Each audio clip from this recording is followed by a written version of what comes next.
We are especially grateful to our friends with the Civil Rights Heritage Center for collaborating with us on this program, specifically Darryl Heller and George Gardner. A big thank you.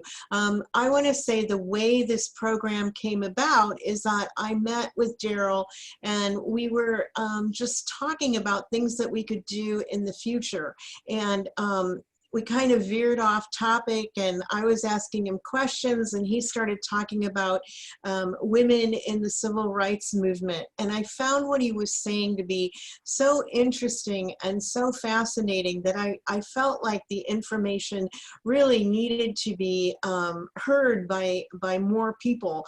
And here at the YWCA, I feel like that really ties into both prongs of our mission. Our mission is to eliminate racism, and our mission is to empower women. And so I feel like this presentation really ties in and fits every aspect of our mission. I also want to say that if this is a program and this kind of information is something that you're really interested in, the Civil Rights Heritage Center, they do a lot of programs like this. And so look at their website, sign up and get their e-blasts, and you'll learn a lot more. In addition to that, at the YWCA, we are doing more and more programs like this. And so please make sure that you're getting our e-blasts, because I would love to make sure that you're aware of everything that we do. Check our website on a regular basis. And just as a side comment, on November 5th, we've got a presentation on disparities in healthcare. So that is right around the corner, and that is something that I think you would enjoy learning from and watching as well. So now I want to introduce you officially to Dr. Darryl Heller. His background to me is really fascinating because he's one of these people that has lived in many places, and he's done many things. He's always been an advocate. He's worked with homeless populations in Washington, D.C., and actually fairly recently got his doctorate in history from the University of Chicago.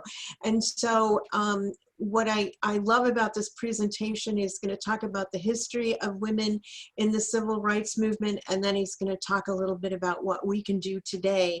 And just as an FYI, we're going to let Darryl Heller present, and then at the end of the presentation, he's going to have time for questions and answers. So if you have a question, feel free to send it into the chat room, and we will be monitoring that. And at the end of the presentation, he can answer your questions. Great, thank you, Susan. And welcome, everyone. We're kind of experimenting. As you know, we're just beginning to open up here at the Civil Rights Heritage Center during this pandemic. So this is the first, I guess you would say, live presentation that I'm doing actually at the center. We've had several other events, but to be able to stand here and have a conversation together. I'm going to say a bit, and then I hope that we can have questions and answers, or a little discourse at the end of it. One second. I just want to make sure, we want to just make sure our technology is working. So one of the things has been working through our technology issues. So first of all, I want to thank Susan Tybon and Gerald Best for inviting me to speak with you tonight as part of Domestic Violence Awareness Month. I chose the topic of women in the fight for social justice for several reasons. One is that we're in a historic moment now as we face three separate but integrated crises. We're in the midst of a global pandemic that to date has killed more than 210,000 people in this country alone. We're in the midst of a worldwide racial uprising that, while sparked by the senseless murder of George Floyd in Minneapolis, has been simmering for decades. And we're also in the midst of an election year like no other in which the decisions about the future of our country will be decided. Race is a thread that connects all of these events, from the disproportionate mortality that COVID has had on communities of color, to the unabashedly racist rhetoric of our current president, who has not found it in himself to disavow white supremacy. Another reason for choosing this topic is that social movements for justice in this country has always been grounded on the unacknowledged leadership of women. In the case of struggles for racial justice, it is the leadership of Black women in particular that has been at the forefront. I wanted to take a moment this month to recognize 7 women who some of you may have heard of, but many may not have. Like the contributions that women have made throughout history, most still remain far in the background and need to be brought out into the light in recognitions of the contributions they've made. Together, these women that we'll discuss tonight have shaped some of the most significant social movements in this country. They have all stood at the intersection of race and gender and been forced to carry out the fight for justice on both fronts simultaneously. Collectively, they have laid the groundwork for the 20th and 21st century fights for racial justice and for women's inclusion. To begin, I want to take a moment. I have some slides and videos, but it seems like I might have lost my connection. I want to pause for just a minute because I do want to share these slides with you. All right, let's try this.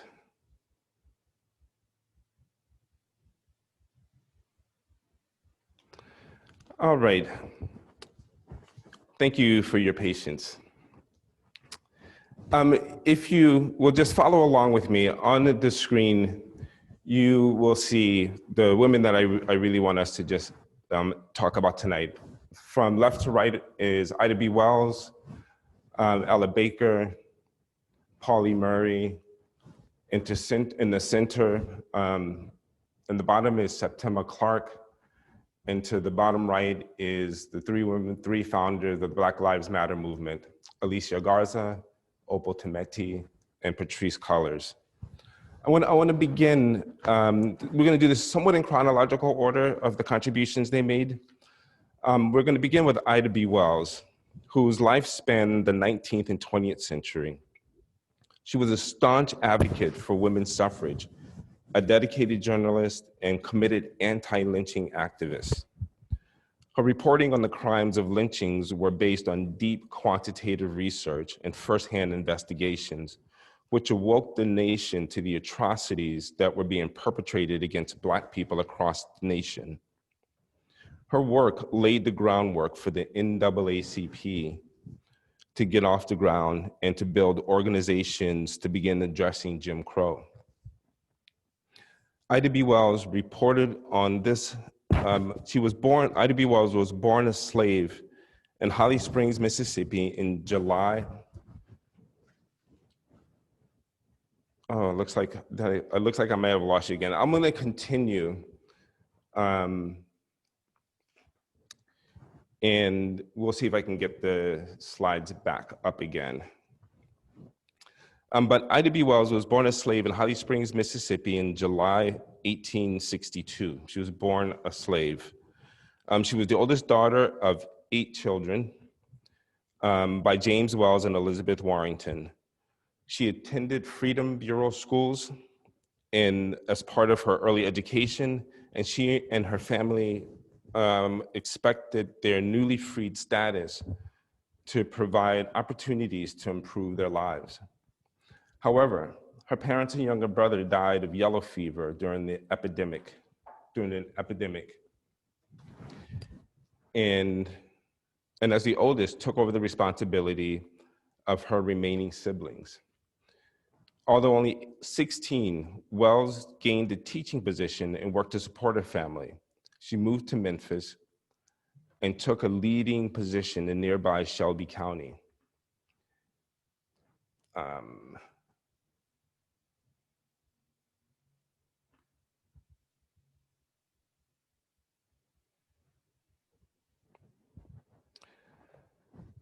She eventually became active in the church and social circles in her community. Two events would shape Ida B. Wells' life.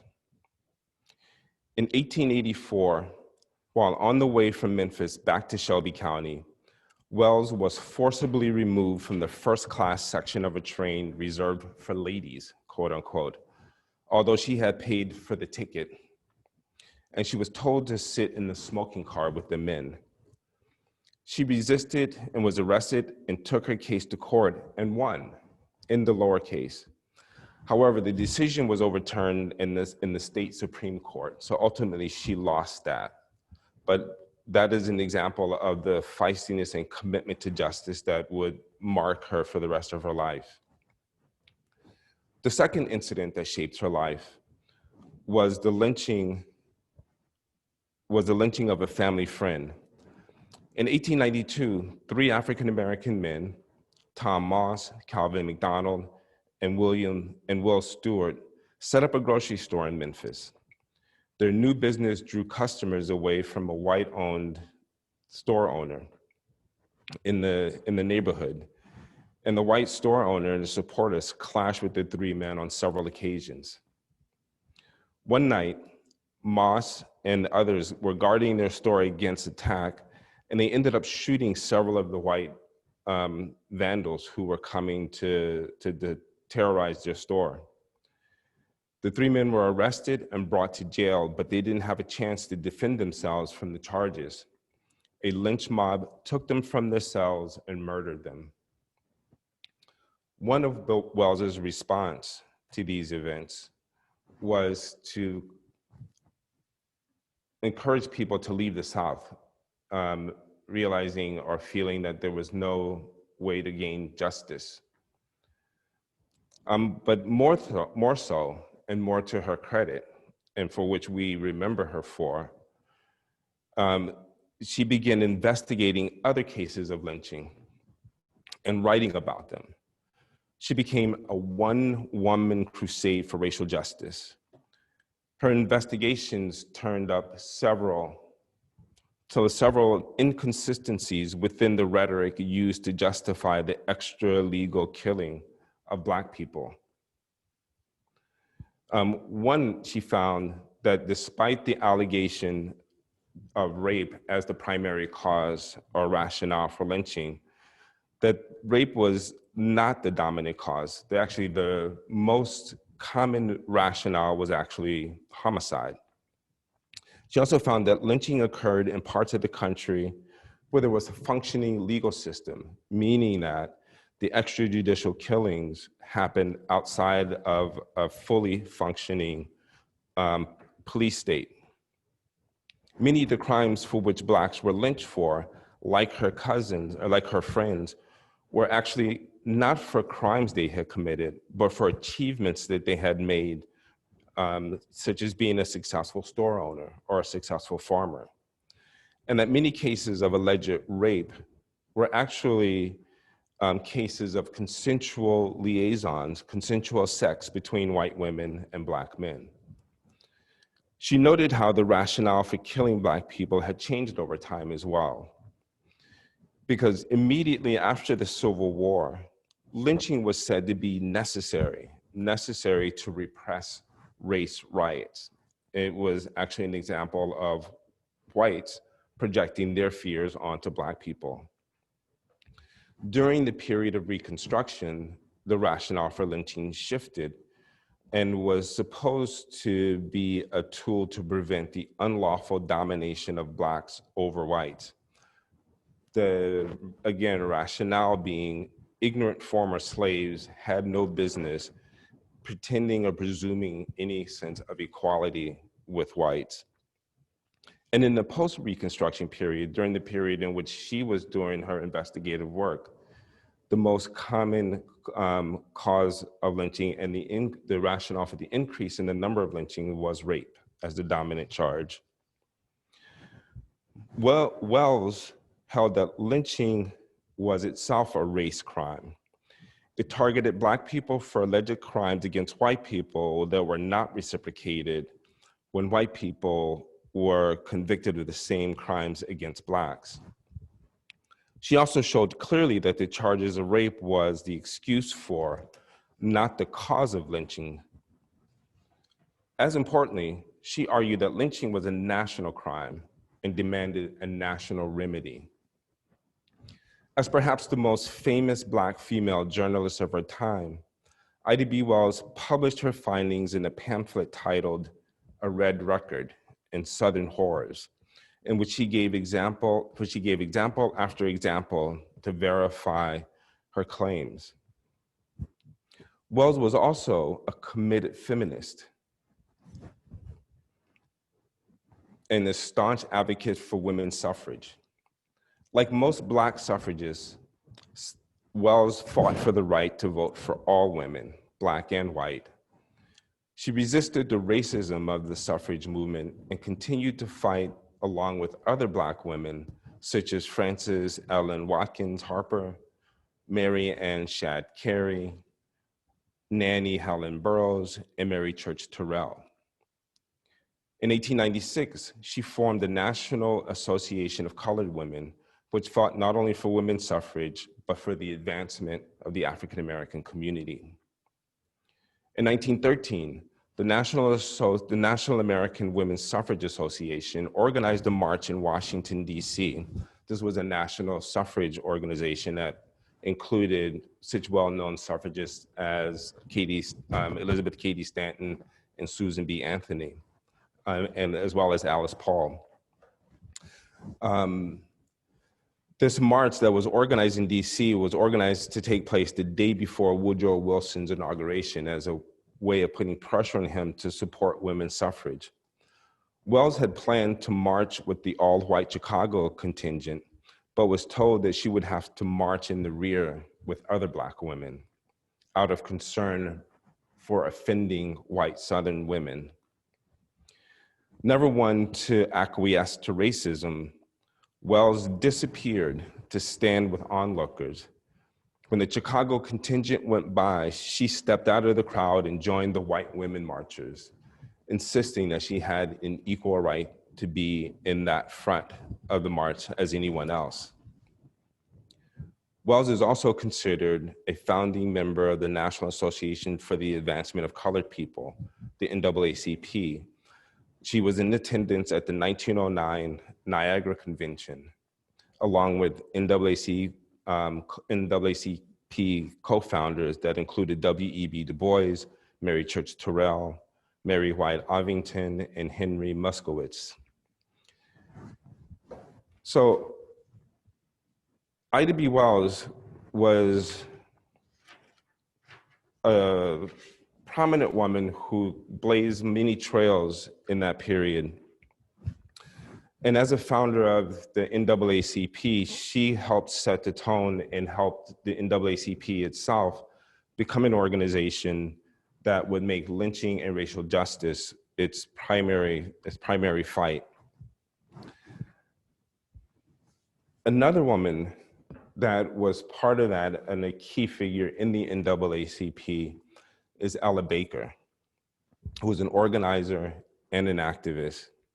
She organized for the NAACP, but built networks with the Southern Christian Leadership Conference and was a key leader in the formation of the Student Nonviolent Coordinating Committee of the 1960s.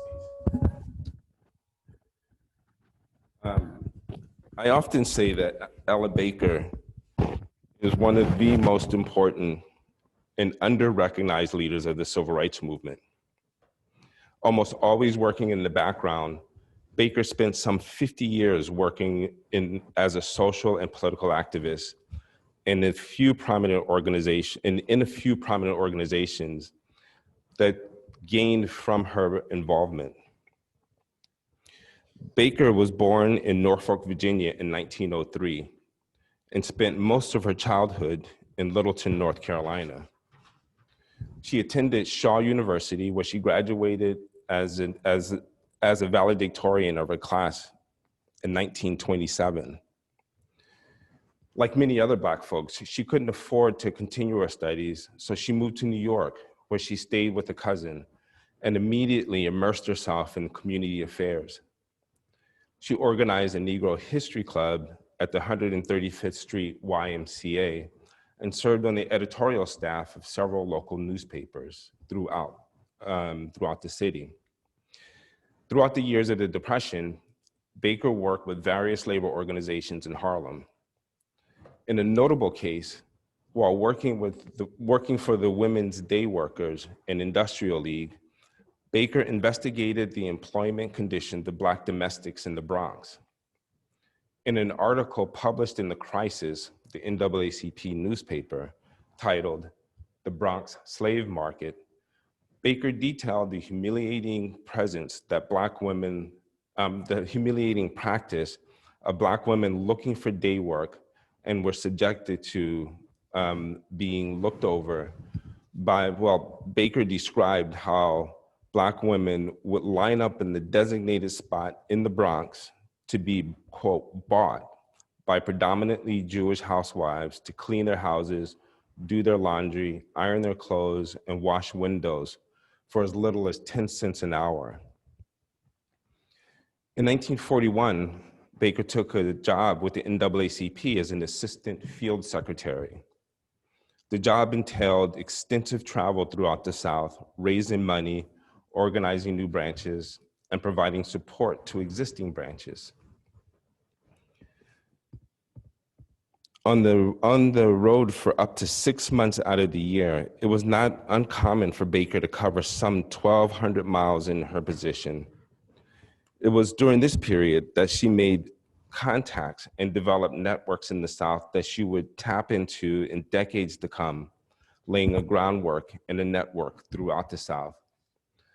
More importantly, Baker realized that Blacks in the South had to take charge of leading their own struggles, and they had the capacity to do so.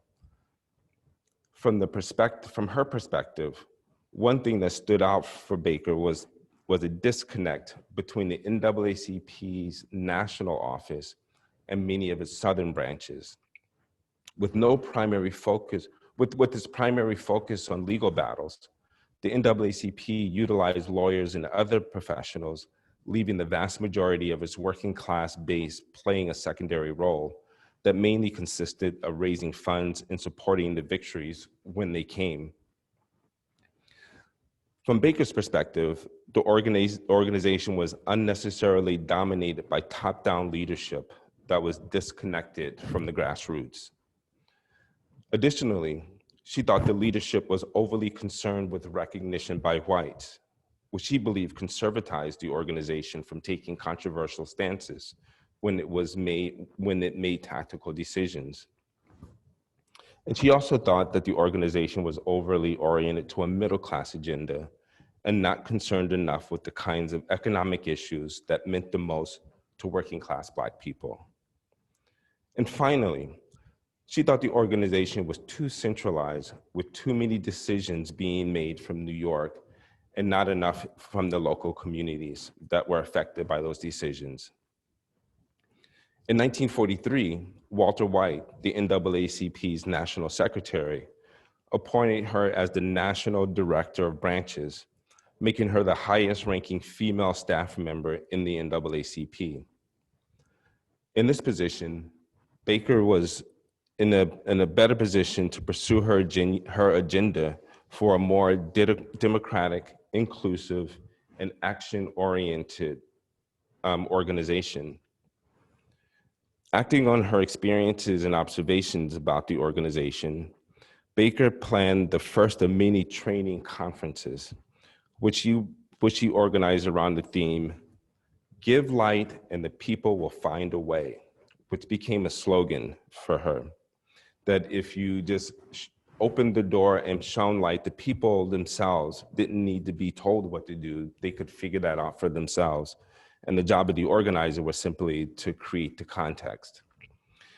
These conferences were designed to strengthen the skills and the political consciousness of participants. Bringing together local leaders from different regions, the conferences were an opportunity for participants to learn best practices from one another as they tackled similar problems. She also used these conferences to support participants to make connections between their local issues and larger regional and national issues. Despite the success of the training conferences, Baker's frustration with the NAACP led her to resign in 1944. She moved back to Harlem and worked for a while as a fundraiser for the National Urban League and continued to work with the NAACP on a local level.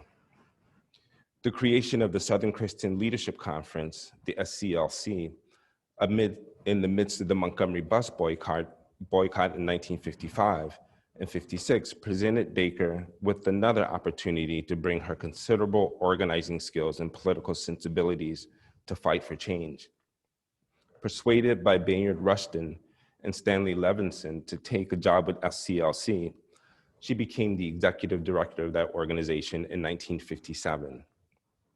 Although Baker recognized the power of demonstrations, she was also keenly aware of their limitations, as well as that of other large centralized national organizations.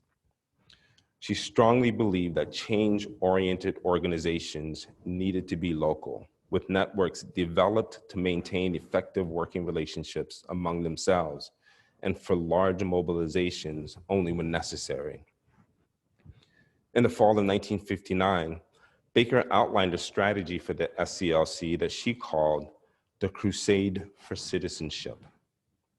She listed 4 steps she believed necessary for such crusades to be realized. The SCLC should seek out and support local leaders, especially in the hardcore Southern states. The organization should utilize local ministers to spearhead voter registration drives to register thousands of new voters. They should have a campaign to reduce literacy using an each one teach one method and train teens in the techniques of nonviolent resistance. The sit-in movement that began in Greensboro in February 1960 turned out to be just the vehicle which Baker could apply her expertise and commitment to the self-determination of local leadership and support activism in the hardcore and dangerous regions of the South. She, Ella Baker, who anxiously watched these events as the young college students began sitting in and the sit-in movement spread throughout the country. She watched these unfolding and she became increasingly impatient with the cautious leadership of Martin Luther King and the SCLC, who tended to frown on young people being in their aggressive positions and their impatience with the pace of the movement. She organized a movement of the student leaders of these sit-in movements at Shaw University in Raleigh, North Carolina, in April of 1960. And part of her goal was to fend off efforts by mainstream civil rights organizations to co-opt the young people and their newfound strength. And she instead guided and supported them to chart their own path. The Student Nonviolent Coordinating Committee grew out of this meeting and would become one of the most militant organizations participating in the civil rights movement. Among the students who attended this watershed movement, this watershed meeting, was John Lewis and Diane Nash, both who would go on to lead this Student Nonviolent Coordinating Committee throughout the 1960s. Also in this period, the Mississippi Freedom Democrat Party, whose leader, or one of its leaders being Fannie Lou Hamer, held this nominating convention on August 6, 1964. Ms. Baker was asked to be the keynote speaker. However, 2 days before the convention, the battered bodies of Cheney, Goodman, and Swerner were found buried in a dam near Philadelphia, Mississippi. Ms. Baker, instead of giving a nominating speech, eulogized the 3 civil rights activists. And her eulogy was both mournful and militant.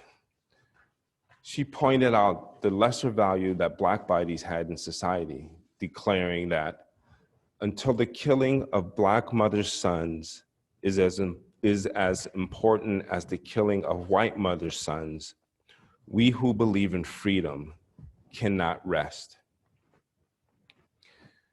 Baker was a leader who, though under-recognized, played a pivotal and significant role in multiple movements, and particularly in supporting young people taking on leadership. Another leader in the civil rights movement is Septima Clark, who was a teacher, educator, an activist, and the founder of Citizenship schools.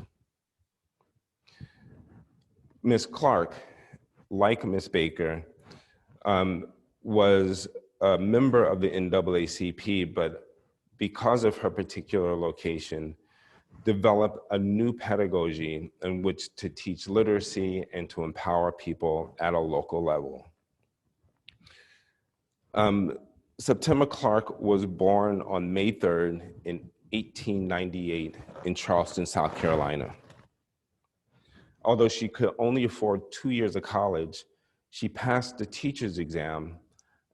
She passed the teacher's exam and became a school teacher. But since Black teachers could not teach in the public schools, Clark took a job on Johns Island, one of the largest sea islands surrounding Charleston. When she learned of the NAACP in 1918, she immediately joined.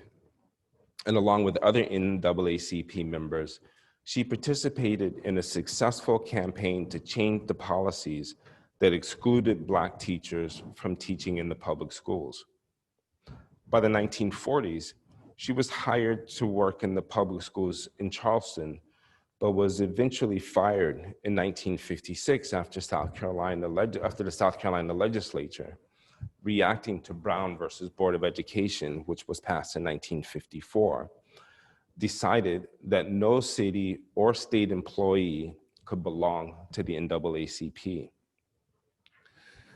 Now, I'm gonna have to take a slight detour because Septima Clark's, some of her most significant work is integrally related to Highlander Folk School.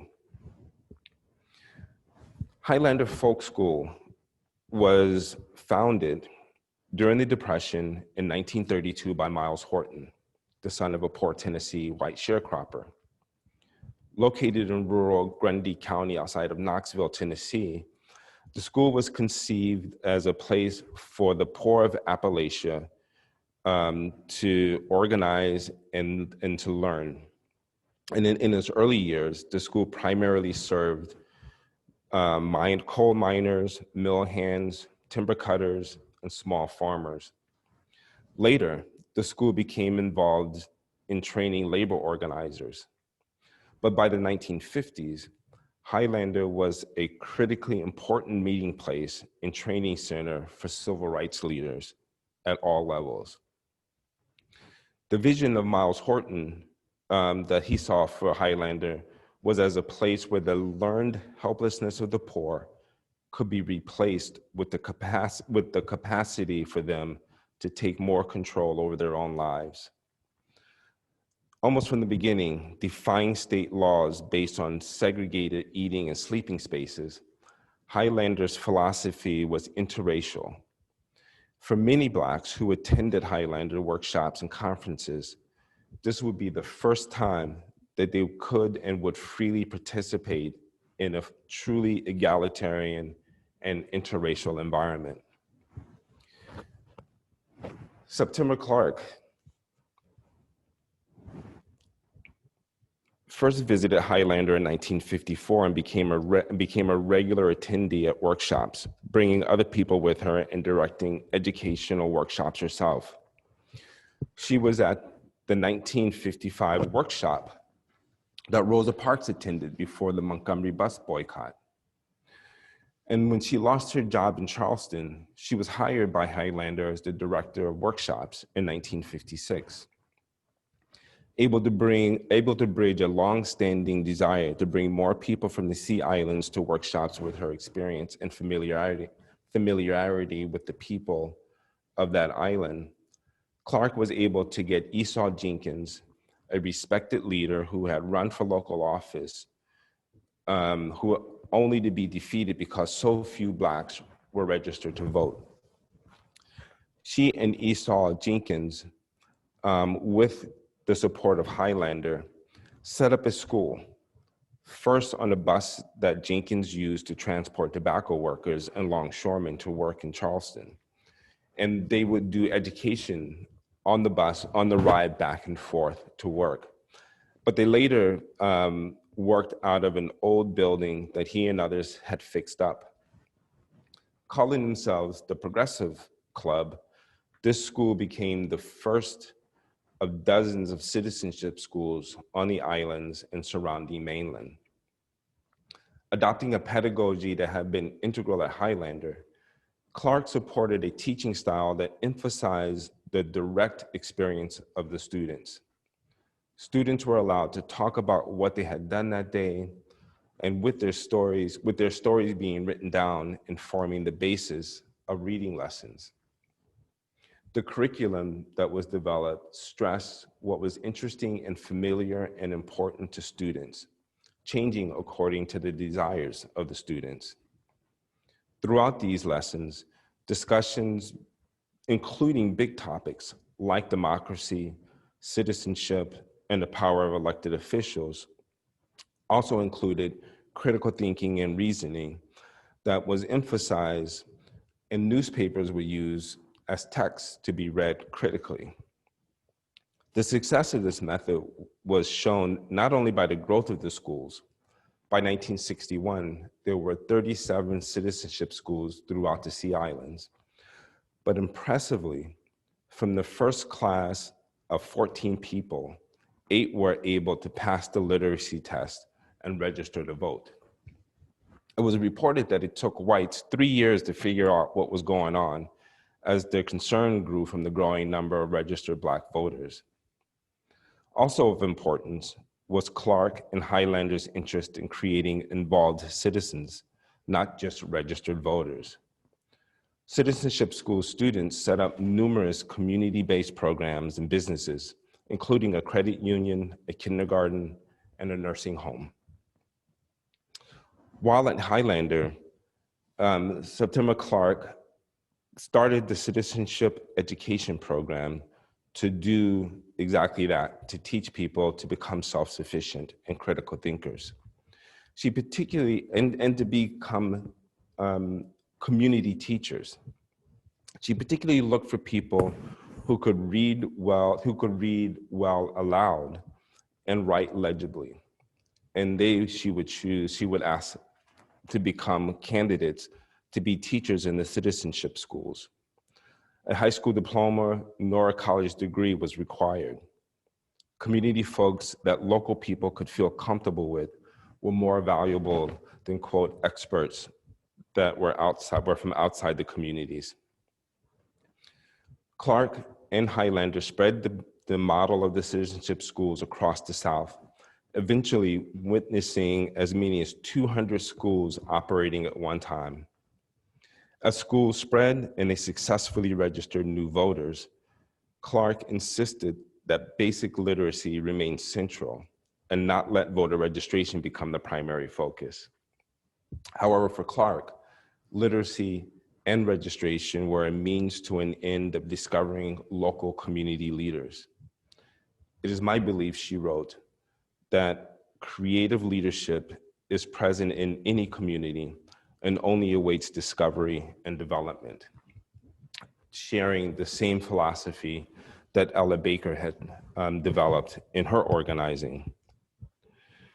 Citizenship schools thus became important organizing tools for activists throughout the South.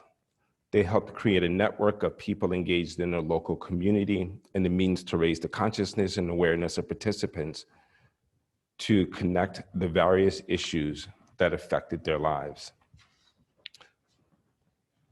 As one teacher noted, once you bring people together and talk about literacy, you can get them to talk about a great many other things. And what connects Ella Baker and Septima Clark together is their commitment to local people and being empowered and finding solutions for themselves rather than being told what to do, which was a critical component of Southern organizing during the early and middle civil rights movement. Our next person of note is Pauli Murray. Pauli Murray was a feminist, a lawyer, an activist, a theologian, and a poet. She was also the architect of the civil rights movement and of the women's movement. Pauli Murray was born Anne Pauline Murray on November 20th, 1910, the same year that the National Urban League was founded, and a year after Ida B. Wells attended the founding of the NAACP in Niagara, New York. Pauli, as she preferred to be called, was far ahead of her time on many fronts.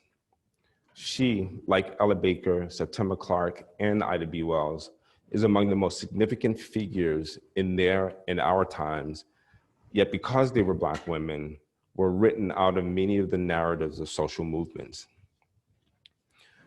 Pauli Murray's mother died when she was 3, and she went to live with her mother's sister in North Carolina. Clearly a bright and ambitious child, she finished high school at 15, where she was editor-in-chief of the school newspaper. She was the president of the Literary Society, class secretary, a member of the debate club, and a forward on the basketball team. She wasn't able to apply to the University of North Carolina because they didn't accept Blacks. Instead, she moved to New York and went to Hunter College after being rejected from Columbia University, her first choice, because she was a woman. This was the beginning of her awareness that as a Black woman, she suffered the 2 disabilities of racism and sexism. While in New York, Murray befriended Langston Hughes and W.E.B. Du Bois and dreamed of becoming a writer. However, she earned her degree in English from Hunter College in 1933 at the height of the Great Depression. After bouncing around in various jobs for a number of years, she moved back to North Carolina, where she applied to graduate school, again at UNC, but was rejected again because of her race. Although she sued and approached the NAACP for support, she lost her case and the NAACP refused to take it on, primarily because she was coming back to North Carolina from New York. However, in 1940, she sat in the white section of a bus in Virginia. When asked to move, she refused and was arrested. Not unlike Ida B. Wells' experience, this pushed her closer to activism and helped to solidify her decision to attend law school and become a civil rights lawyer to fight Jim Crow. She entered Howard University's law school in 1941, and although race was not an issue at the all-Black institution, as the only woman in her class, her gender quickly became a factor.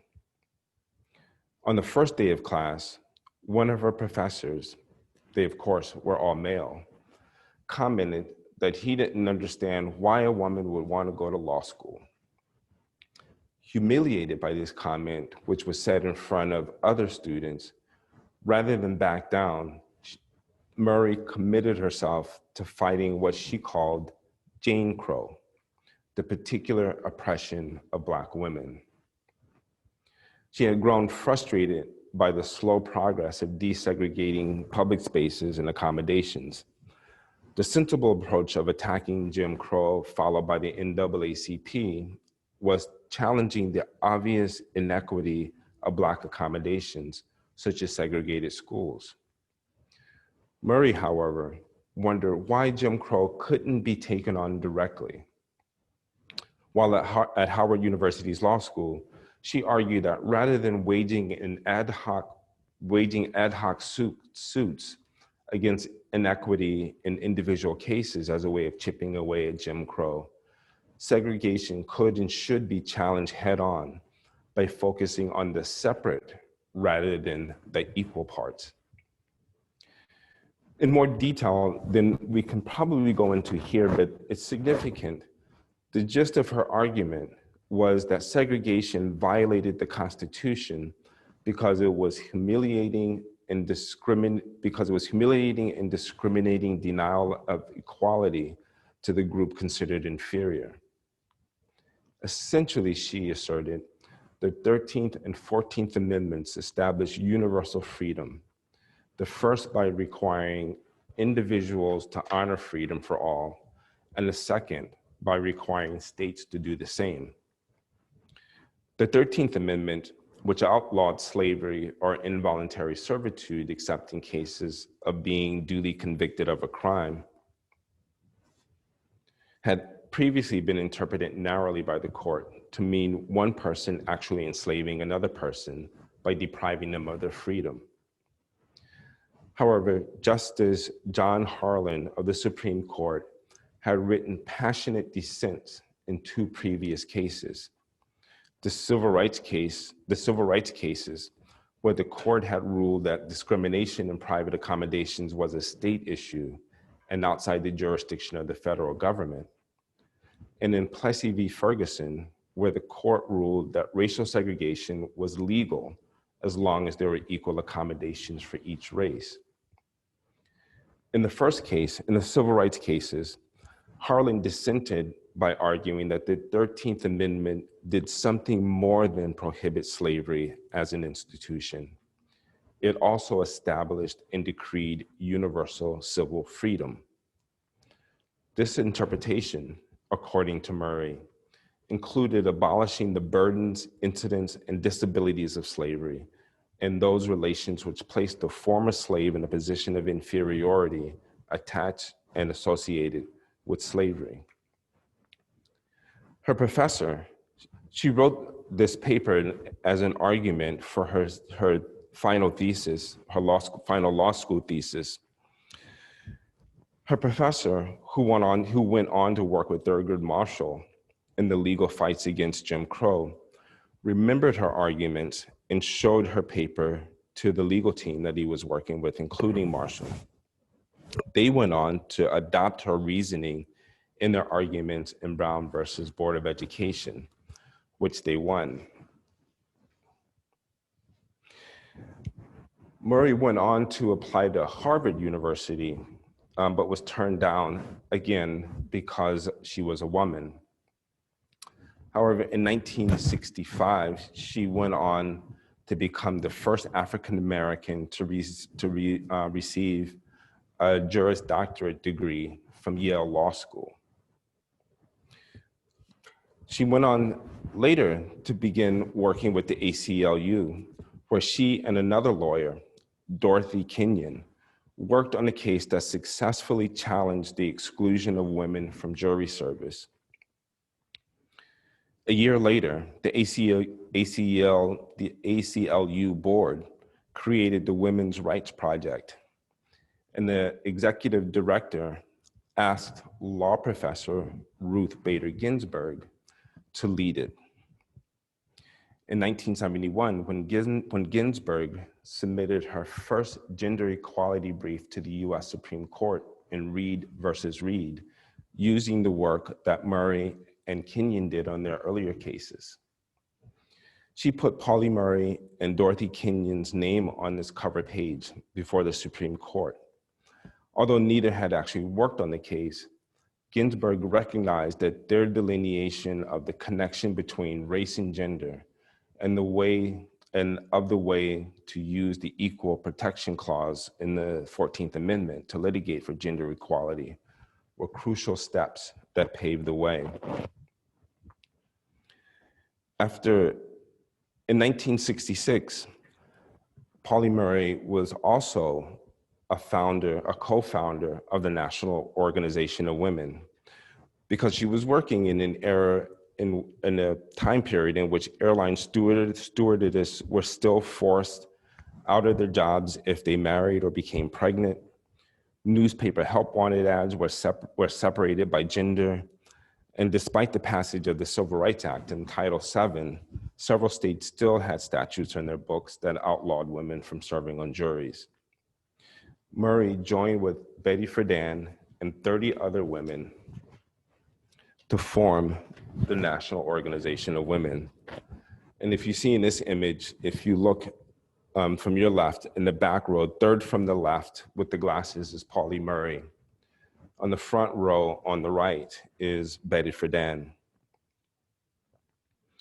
In 1965, Pauli Murray became the first African-American to receive her degree from Yale. And in 1968, she became a professor at Brandeis University, where she remained until 1973. In that year, 1973, choosing to go a different path, she resigned from Brandeis and attended seminary and became the first ordained woman Episcopalian priest in 1976. Throughout her life, Pauli Murray struggled with and grappled with her sexual identity. In today's language, she would be defined as transgender. But because of her own sensitivity of this conflict, her coining the term Jane Crow as a counterpart to Jim Crow highlighted the disability that women of color, and particularly Black women, had and remained at the bottom of the social hierarchy. So before lunch counter sit-ins and boycotts, Pauli Murray, 20 years earlier, had begun her own campaign.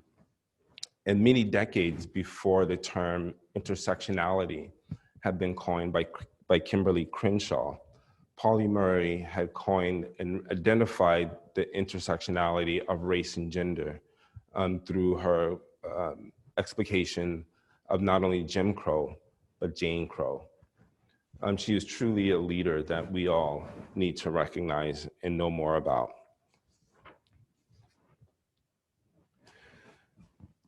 The last set of women I want to speak of as a group and and individually. When you see Alicia Garza, Opal Tometi, and Patrisse Khan-Cullors, who are the founders of the Black Lives Matter movement.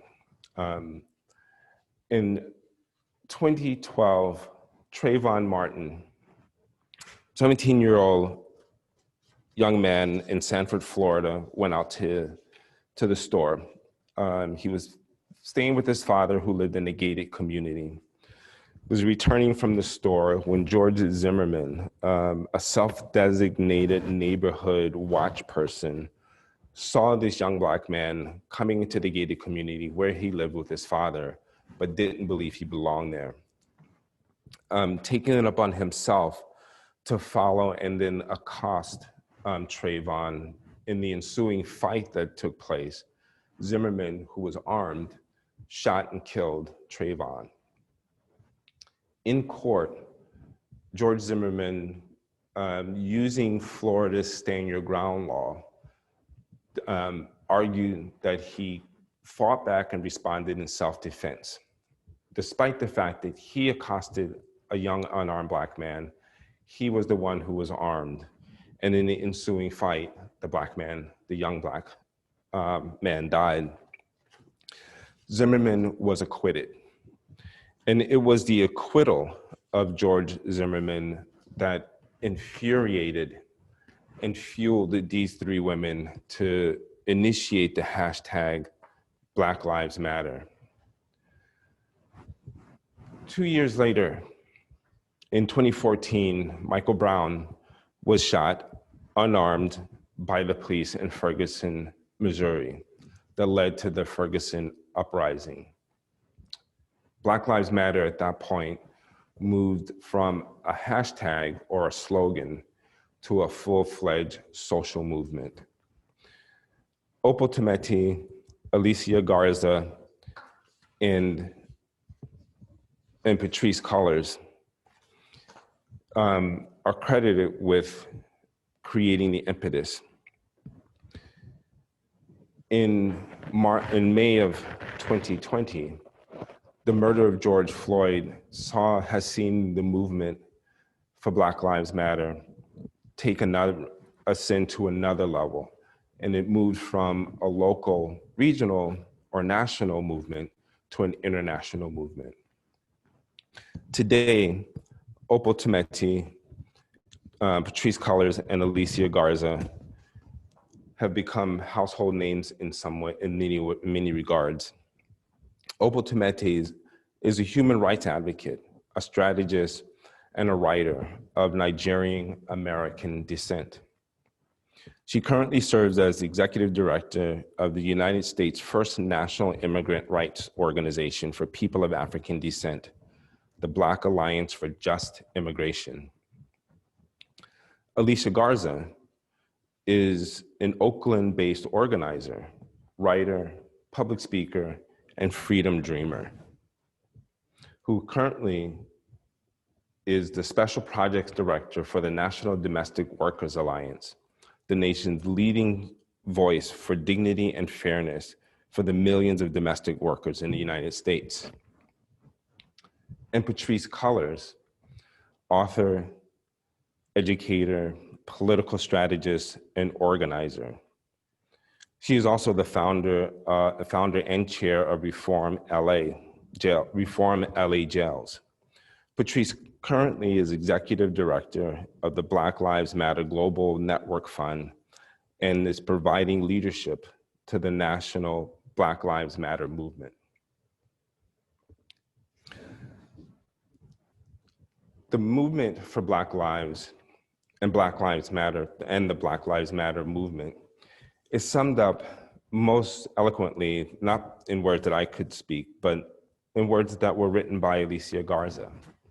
She writes, Black Lives Matter is a unique contribution that goes beyond extrajudicial killing of Black people by police and vigilantes. It goes beyond the narrow nationalism that can be prevalent within some Black communities, which merely call for Black people to love Black, live Black, and buy Black, keeping straight, cis Black men in the front of the movement, while our sisters, queer and trans and disabled folk take up roles in the background or not at all. Black Lives Matter affirms the lives of Black, queer, and trans folks, disabled folks, Black undocumented folks, folks with records, women, and all Black lives along the gender spectrum. It centers those that have been marginalized within Black liberation movements. It is a tactic to rebuild the Black liberation movement. So those are my heroes, for sure. I wanted to end this with some music. So if you'll bear with me one more second, I want to just bring up, and I think this might work.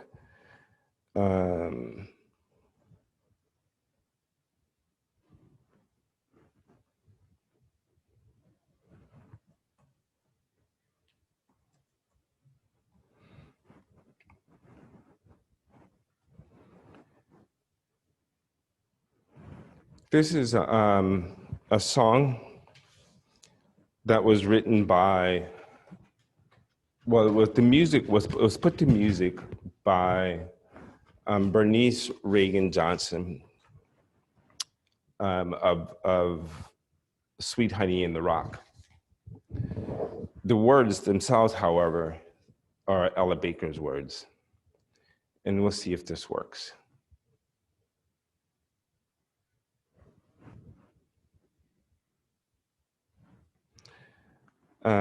Perhaps not. So actually, I will skip this part. So there we have. I would, at this point, welcome any questions, and then we can talk about what some of the local, what's happening here locally. A couple things I will say that in addition to the Civil Rights Heritage Center, which, we initiate and host and support and collaborate with many different groups and people who are all committed, broadly speaking, to the civil rights and social justice in our community, regionally, nationally, and internationally. Also, there's a local Black Lives Matter chapter here in South Bend. But there's also multiple other organizations, including La Casa de Amistad, there's a Jewish Federation, there's an Islamic Society, there's the Planned Parenthood, the fight for women's reproductive health is alive and well here. So these are all different institutions and organizations that you can find yourself to and work with. And we can serve as a conduit if you are interested in any of those. On our website, there's a teacher's resource page, but there's a number of organizations listed.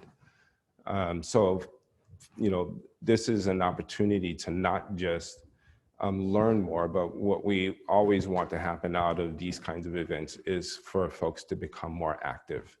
And so in any kind of way that works for you, what your passions are, is to find ways to put your energy out there to continue the work that these 7 and so many other women and men have been engaged in since the founding of this nation. So I'll open it up for questions or comments now. If anybody has any thoughts or questions, I would love to hear them.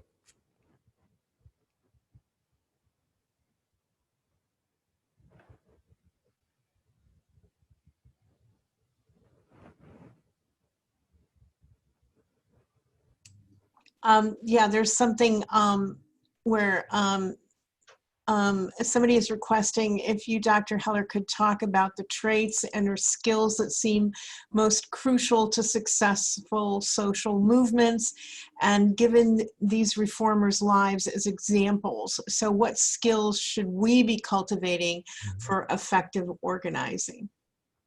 Well, I would dare say that almost any skill is useful in the movement. It depends in part. If you have an organization that you want to become involved with, they're the person to ask, like, what are their needs?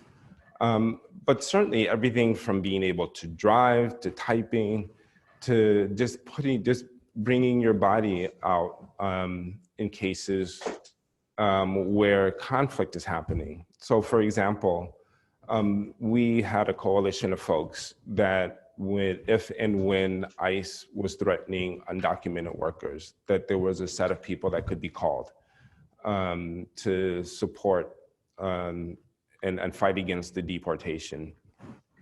Some people have become trained as,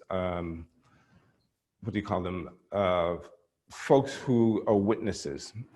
Through the ACLU has a training program for monitors during demonstrations. There's also, if you're good at speaking, if you're good at writing, those are also important skills. What I will say as well, and as importantly, is that one of the most important things we can do to build a movement and to be actively engaged in it is to be speaking to one another. For white folks, for you to talk to other white people, to teach them and to work to try to educate beyond what the traditional education has been in this country. We all need to continue to learn the history of this nation, the history that we haven't been taught. In the words of Howard Zinn, the people's history, from perspectives that haven't been privileged or highlighted or given credence. Those are important things that we need to be doing. Here locally, what's really important is that you're involved in the issues that you care about. Some of the things that have just recently been taking place here in South Bend, Black Lives Matter, the Civil Rights Heritage Center, many others, have been engaged in police reform. This has become an issue certainly since the George Floyd murder, the defund and reforming policing. A civilian review board ordinance was just passed this last Monday. Be engaged with that, follow the local things. One of the things, of course, this election year is to vote. And what I'm telling everybody is not only go out and vote yourself, but take someone with you. This is a crucial election year. And as I said earlier, that the future of our country is literally hanging in the balance. And so that's an extra important activity that everyone should participate in this year. If I could, Darryl. Yes. I am Brother Sage. Hey, Brother Sage, how are you, brother? Fine, thank you. I notice you have Andrea on. Uh-huh. Andrea, I would like for you to be a part of the Michiana Youth Underground Railroad Network. Great, I thank think you. it's important for our young students to understand humility and how that relates to our history. And in so doing, learn to teach our own history, since we can't depend on school systems or other people to do it. We have to do it within our own homes ourselves. There was a question that came in the chat that kind of ties in with what Brother Sage just said, and that is somebody asked if you could talk about how we need to support public education. Yes, that's another big issue, both here locally, but nationally. Many of you know that this past primary season, there was a referendum on the ballot that was about continuing to fund public education. A couple of things that you can do. One is there's an organization here in South Bend called CAFE, Community Action for Education, that works in concert with the Community Forum for Economic Justice, that have been very engaged in preserving and fighting on behalf of public education, especially in this period where school choice and vouchers are being promulgated as the savior of our youth. What's actually happening is that resources are being taken away from public schools and being diverted to charter, private, or religious schools using your tax dollars. So attending and just being aware of the community school board meetings, having your voice be heard as part of the community conversation that needs to happen. Following along with the strategic plans that's being developed now, and being informed and being vocal and working in collaboration with other folks that are sharing that commitment. Because I've come to, through a process, but I now realize that our public schools are really one of the pillars of our community, that if we lose that, we really lose a lot of the hope of succeeding in our fight for justice for everyone, because we have to continue to teach our young people. So becoming involved in schools and in organizations that are fighting on behalf of schools is a critical piece that you can do. So getting in touch with CAFE or the Community Forum or other organizations that are working very diligently and consistently and committedly to preserving public education is a way that you can bring your body into that fight. Somebody just asked, is there any support from the vast presence of higher institutions in this city to public schools in any sense? Yeah, we're still working on that, I would say. I would say yes, but not enough. IUSB School of Education is one of the primary training grounds for our public school teachers. And I think that we've been working, we as in the Civil Rights Heritage Center, myself and others, have been working much more closely with the School of Education to be more engaged in policy and in teacher training.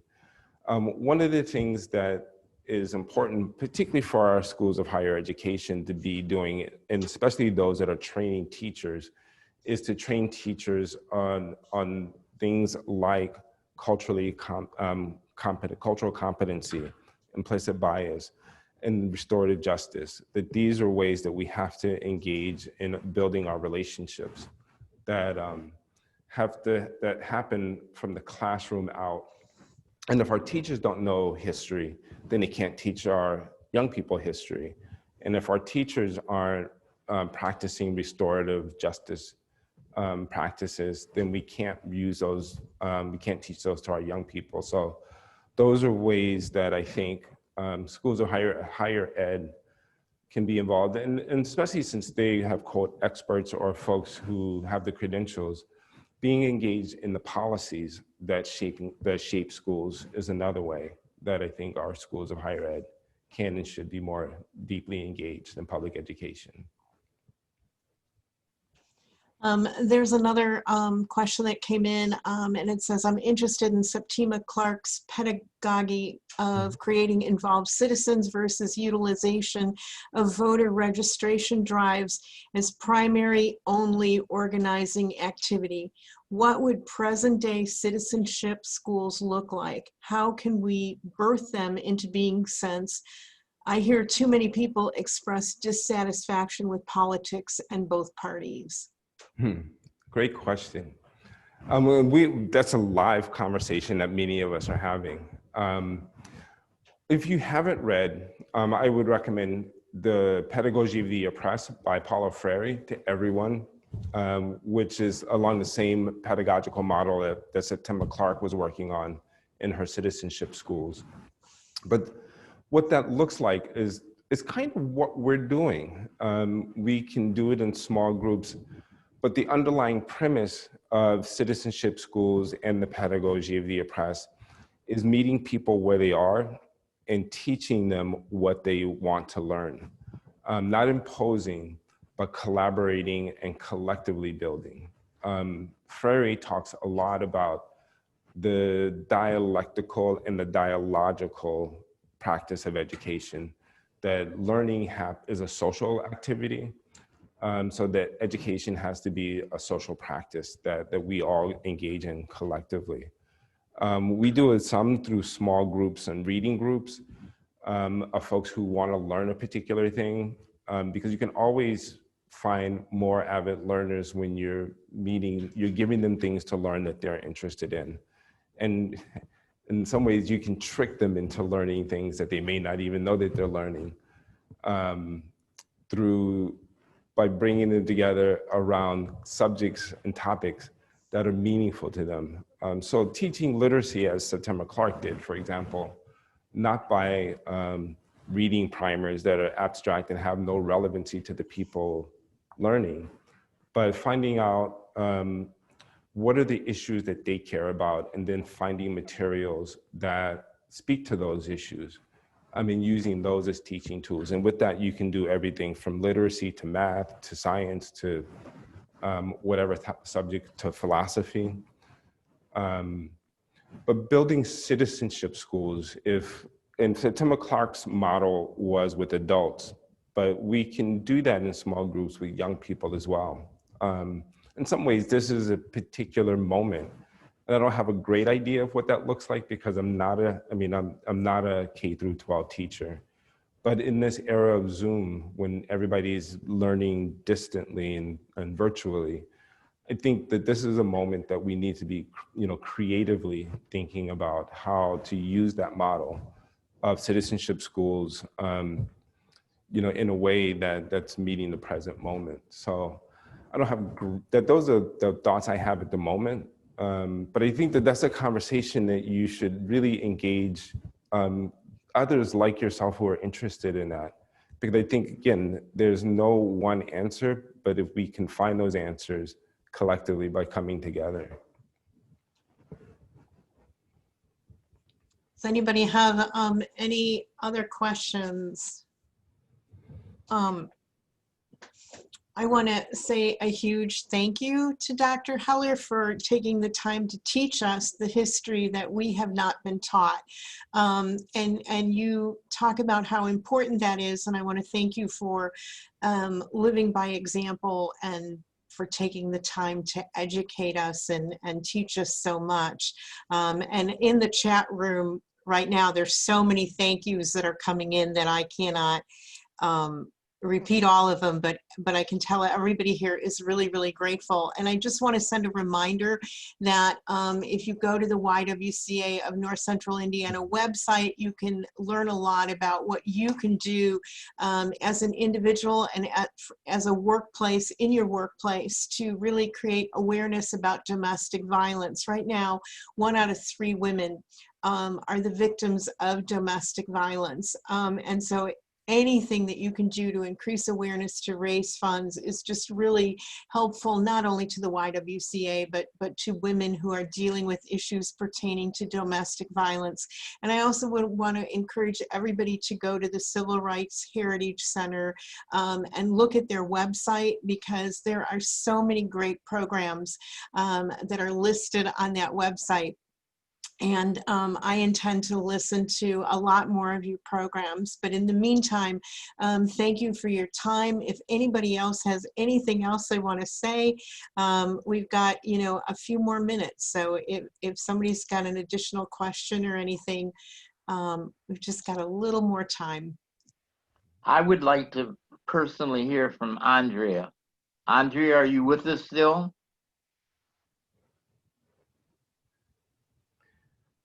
Yes, I am. We would love to hear from you. Well, I'm a little embarrassed because, well, first of all, let me thank Dr. Heller for a wonderful talk.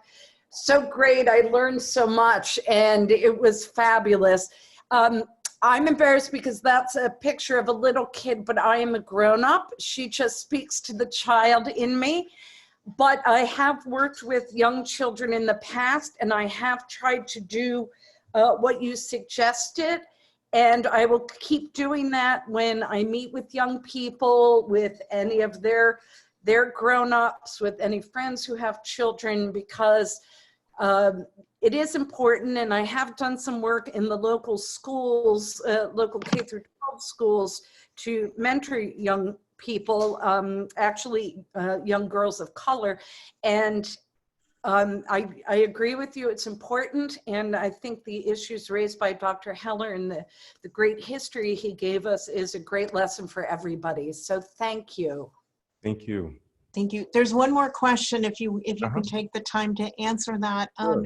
The question is there work towards curriculum that makes Black African-American history required courses at the high school level? That is, until it is just American history. Now, another great question and an important point. There is conversation and discussion about that. There is clearly the understanding that there's not enough of the full history of this country being taught.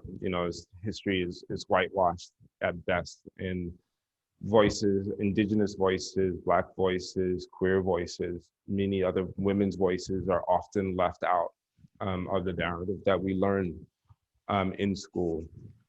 So there is a push, and this is part of the kind of inclusion, I think, that our institutions of higher education and teacher training models can develop, but also continuing to work and push and support, I guess, the school corporation to be more inclusive of African-American, Latinx, queer women's history as integral part of American history, which is exactly right. It's not separate. And the fact that if we separate these various histories out and identities continues in some level to perpetuate white supremacy. But if we integrate it, then there's no white supremacy or Black inferiority. It's just our history. Not history or not herstory, but our history, I would say. So yeah, there's work, but that's a long fight. That's a long-term fight, but one I'm certainly committed to, because I don't think that we can change the narrative unless and until we learn the full story.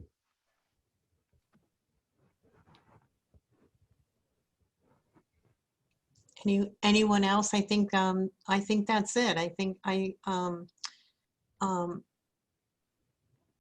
some people are asking us if Dr. Heller's talk will be available on your website. YouTube, it would be available on YouTube or Facebook. YouTube or Facebook? Okay. Yeah. Okay. You can look at the Civil Rights Heritage Center Facebook site or the CRC YouTube channel. Okay. And Okay. Thank you so much. And I want to thank you, Susan, and I want to thank the Y for making this possible as well. And I want to thank all of you for attending and participating with us. Thank you, everybody. Wonderful. Have a good evening. You too. Thank you, Darryl.